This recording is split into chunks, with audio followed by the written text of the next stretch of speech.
আসসালামু আলাইকুম, সবাই কেমন আছেন? আশা করি ভালো আছেন। আজকে আমি আপনাদের মাঝে একটা গল্প শোনাবো, যেটা শুরু হয়েছে পুরানো জিনিস দিয়ে আর একটু কল্পনা দিয়ে। ভিডিওটা শেষ পর্যন্ত দেখবেন, কারণ শেষের অংশটা একটু বেশি সুন্দর।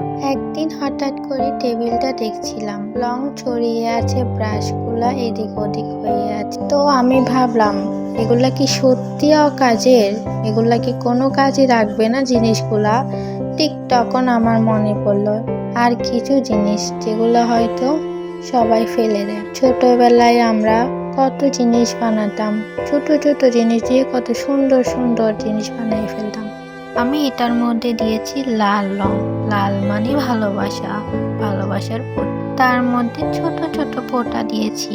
একটু যত্ন পেলেই স্বপ্নগুলো সুন্দর হয়ে ওঠে। আর এটার মধ্যে অনেকে অনেক কিছু রাখতে পারবে। আমি রাখবো হচ্ছে ক্লে, কারণ আমার অনেক ক্লে ভাবে পড়ে আছে। তো আমি ভাবলাম এটার মধ্যে আমি ক্লে এগুলাই রাখবো।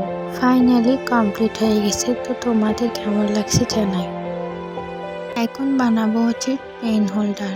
এটা শুধু পেন লাগার জায়গা না, এটা হচ্ছে চিন্তা লাগার জায়গা। এই কলমগুলা দিয়ে হয়তো কেউ নিজের প্রথম গল্প লিখবে, আবার কেউ তার স্বপ্ন লিখবে, আবার কেউ তার কষ্ট লিখবে, যাতে মন হালকা হয়। তাই এটাতে আমি অনেক রঙিন করেছি, অনেক কালারের রং দিয়ে রং করেছি, যাতে ভালো লাগে জিনিসটা।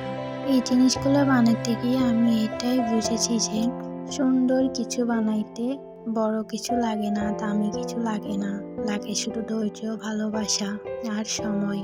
এই জিনিসগুলো আমরা অবহেলা করি, সেই জিনিসগুলো নতুন গল্প তৈরি করতে পারে। এই ভিডিওটা শুধু আমার জিনিস দেখানোর জন্য না, এই ভিডিওটা তাদের জন্য যারা তারা কিছুই পারে না।